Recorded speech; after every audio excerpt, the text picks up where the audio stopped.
पंतप्रधान नरेंद्र मोदी व उद्योगपती मित्र अदानी यांच्या संबंधातून अदानी समूहाला जास्तीत जास्त फायदा मिळवून दिला जात आहे।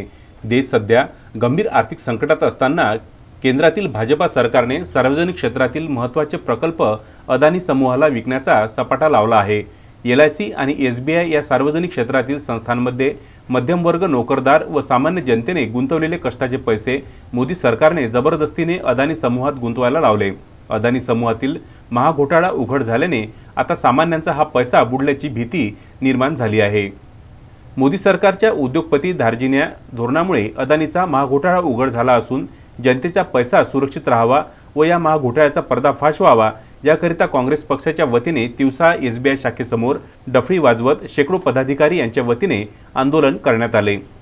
नकली व प्रतिकात्मक चलन नोटा SBI बँकेसमोर फेकून केंद्र सरकारच्या चुकीच्या वित्तीय धोरणाचा निषेध करण्यात आला।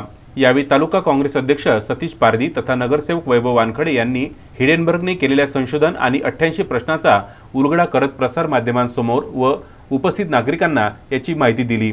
या आंदोलनात सर्वश्री आजी माजी पदाधिकारी, स्थानिक स्वराज्य संस्था पदाधिकारी, काँग्रेस कमिटी पदाधिकारी, शेतकरी तथा तालुका काँग्रेस अध्यक्ष सतीश पारधी, दिलीप काळबंडे, सेतू देशमुख, मोहनराव वानखडे, कल्पनाताई दिवे, वैभव वानखडे, शिल्पाताई हांडे, भारतभाऊ ढोणे, निलेश खुळे, अब्दुल सत्तार, योगेश वानखडे, किसनराव मुंदाने, संदीप आमले, वसंतराव जिरापुरे आदी पदाधिकारी व कार्यकर्ते मोठ्या संख्येने उपस्थित होते। रामचंद्र मुंदाने, विदर्भ न्यूज, तिवसा।